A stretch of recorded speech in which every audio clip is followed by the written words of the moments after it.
perjuangan seorang ibu mempertahankan anak satu-satunya yang sudah dia besarkan dengan susah payah, dengan jerih payah, dengan apapun. Ibaratnya anaknya ini adalah hidupnya dia, tapi di sisi lain dia seorang ibu yang tidak ego. Makanya tagline kita tuh, seorang ibu pasti ingin memberikan yang terbaik untuk anaknya. Itu tagline-nya. Jadi ketika kalian nonton baru tahu maksud dari tagline itu. Seperti itu. Jadi ya, cerita tentang kasih sayang seorang anak dan ibu. Berarti point of view-nya dari Mbak Jenny dan... Iya, Mbak Jenny sama apa sih, ala-ala kecil, ala besar. Apanya, Krishna. Silakan. Siapa nambahin nih? Oke, Mas Rizky mungkin nambahin sedikit. Boleh. Mengenai cerita ini seperti apa, Mas Rizky? Seperti Bang Peter sampaikan tadi, memang garis besarnya adalah perjuangan seorang ibu demi anaknya di tengah kondisi yang mungkin memang tidak menguntungkan buat dia dan anaknya tersebut. Yang awalnya sih memang kehidupan si Indira dalam hal ini, memang sederhana aja, pasang orang yang bertemu, menemukan cintanya, tapi kemudian keadaan tidak berpihak sehingga dia harus beradaptasi dengan kondisi. Dan di satu titik prioritas hidupnya bukan tentang dirinya sendiri lagi, tapi tentang anaknya. Jadi kurang lebih seperti itu sih. Kalau secara keseluruhan ya, nanti ada pecahannya lagi dari sisi Krishna, dari Mama, dan tokoh-tokoh lain dalam film ini mungkin bisa kita bedah satu-satu lagi nanti. Kira-kira gitu. Mbak Jenny mungkin cerita dikit, Mbak Jenny Zhang, sedikit soal film ini seperti apa sih? Oke, film ini ya tadi sama ya, tagline-nya itu seorang ibu yang menginginkan terbaik untuk anaknya, di mana perjuangan seorang ibu tentunya pada real life-nya juga setiap orang tuh kan perempuan, apalagi seorang ibu tuh mempunyai masalah yang berbeda-beda dalam rumah tangganya dia juga. Dan di sini memang kondisinya memang gimana cara dia mempertahankan anaknya, berbagai cara apa ya yang Indira buat untuk mempertahankan anaknya. Nah mungkin itu nanti bisa dilihat di film Cerita Untuk Mama. Nggak boleh spoiler. Gitu. Siana Mau nambahin? Nanti berdua nih, dia sama kecil nambahin dua-duanya. Film perdana. Coba Reza Dan Misalnya. Reza. Oh iya.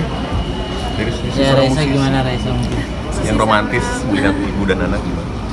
Menurut aku perjuangan yang sangat besar sih di film ini juga sangat ditunjukkan, dan sebagaimana mungkin aku di real life juga sebagai anak merasakan cinta kasih dari seorang ibu.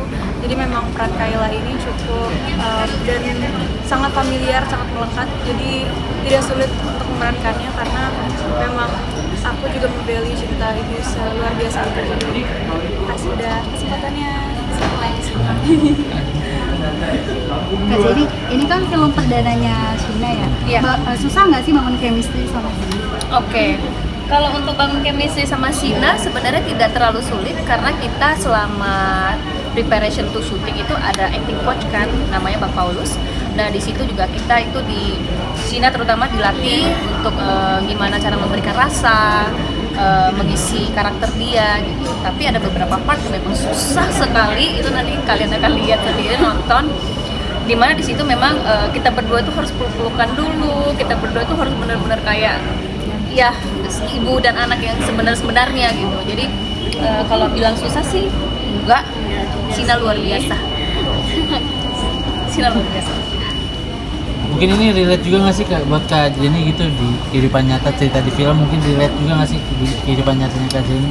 Kalau di kehidupan nyata saya sendiri sih nggak ada ya kejadian seperti ini, tapi mungkin perjuangan mama saya dulu iya, seperti mama saya kebetulan single parent yang memang harus berjuang untuk anak-anaknya. Mungkin perjuangan ibunya itu yang sama ya, dimana seorang ibu memberikan hal yang paling baik untuk anaknya, pengen sesuatu yang terbaik untuk anaknya, apapun akan dilakukan. Begitu juga dengan peran Indira di sini. Itu sih. Boleh pertegas garis bawah ini Mbak terkait dengan judulnya tuh, kenapa dibentuknya lagu Cinta Untuk Mama, dan harapan untuk ibu-ibu dan anak-anak tuh bagaimana untuk setelah menonton ini? Oke.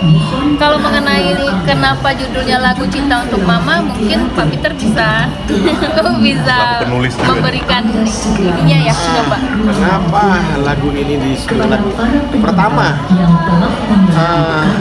Memang kita juga membuat OST ya, mengarang OST Kaisar sebagai penyanyi juga, sebagai aktornya juga.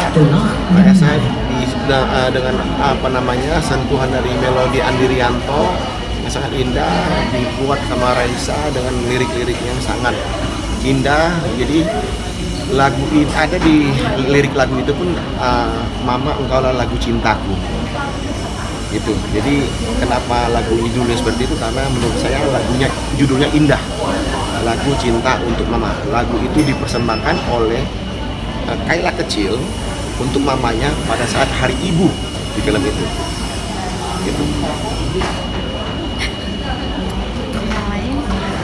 Ada lagi? Pilihan yang terbaik untuk anaknya dan kira-kira bisa membuat saya bahagia. Mungkin di satu sisi kadang-kadang orang tua itu diterima oleh anaknya itu seolah seperti egois ya.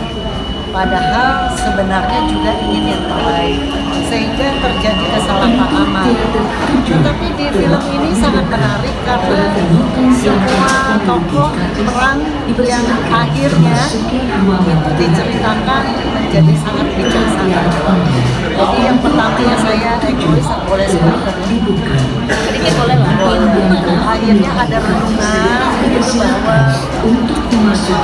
kalau udah berbicara tentang rasa itu kan aturan orang tua apapun itu udah nggak bisa masuk ke dalam wilayah itu.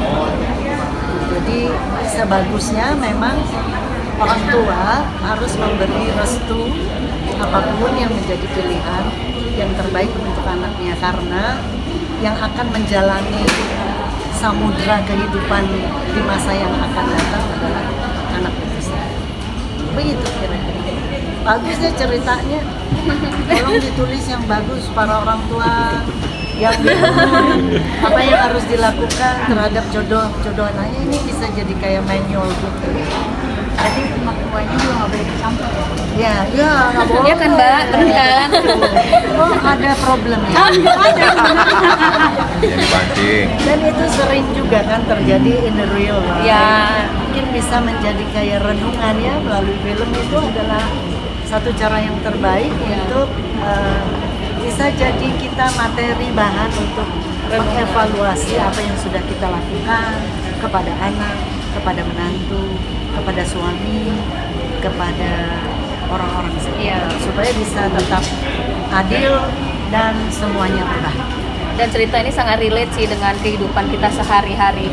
Ya, ini pasti ada beberapa mungkin temannya Mbak atau keluarga kita bahkan itu pasti ngalamin hal seperti ini. Kalau terjadi kebingungan suruh nonton film lagu pasti dapat jawabannya. Gitu. Mungkin yang lain mau nambah saya aja. Mungkin ada tradisi apa sih Kak yang biasa dijalani itu setiap Imlek?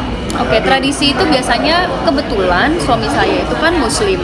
Oke. Ya, nah saya ambil Chinese New Year ini sebenarnya hanya kebudayaannya aja ya, kayak bagi-bagi angpau misalnya sama anak-anak saya. Mungkin ada saudara yang non Chinese yang datang ke rumah, tetap kita open house, kasih angpau. Hal-hal seperti itu yang buat anak-anak suka kangen kalau misalnya lagi Chinese New Year tuh, kita ke rumah Mami Jenny yuk gitu. Itu aja sih, nggak ada yang terlalu spesial. Sama mungkin seperti keluarga yang lainnya. Kalau keluarga yang lain, kalau keluarganya ada di Jakarta atau keluarganya ada di sini kan kumpul bareng keluarga. Nah kebetulan keluarga saya ada di Medan, tapi saya tidak mungkin pulang gitu loh karena banyak kerjaan juga di sini. Hal yang harus ada di rumah saat Imlek apa sih Kak? Hal yang harus ada di rumah pada saat Imlek itu biasanya itu manisan, kue-kue, buah, terutama jeruk. Jeruk itu melambangkan sepertinya kayak kalau saya nggak salah itu kejayaan. Oh, oke. Iya, itu sih. Selain angpau, ada nggak sih makanan yang dibuat gitu kalau Imlek gitu ya? Yang harus ada Kebetulan, itu makanan. oke. Biasanya kalau Imlek ya kalau di rumah nenek saya apalagi ya biasanya itu mereka suka kayak masak makanan Chinese ya, biasanya kayak ada babi kecap dan lain-lain. Nah kebetulan saya Muslim, jadi saya nggak sediain hanya sediain Chinese food lah, tapi yang halal biasanya seperti itu. Kak, tapi mungkin memaknai Imlek tahun ini seperti apa Kak? Memaknai Imlek tahun ini mungkin kesederhanaan yang membawa keberkahan sepanjang tahun sampai beberapa hari ke depan. Tapi kayak biasanya menyambut Imlek tuh hal apa sih yang dilakukan sama Kak Jenny gitu selain persiapan di rumah gitu? Apa yang wajib dilakukan gitu untuk menyambut? Yang wajib dilakukan kalau di rumah tuh bersih-bersih rumah. Menyambut Imleknya maksudnya? Menyambut Imlek, kalau biasanya kan suka ada sembahyang tuh, nah ini udah nggak ada. Kan karena saya udah muslim kan, gitu. Jadi saya hanya ambil kebudayaannya aja. Kebudayaannya itu apa? Misalnya keluarga datang ke rumah, bagi-bagi angpau, makan bareng, nah itu tetap ada. Kasih Makasih banyak.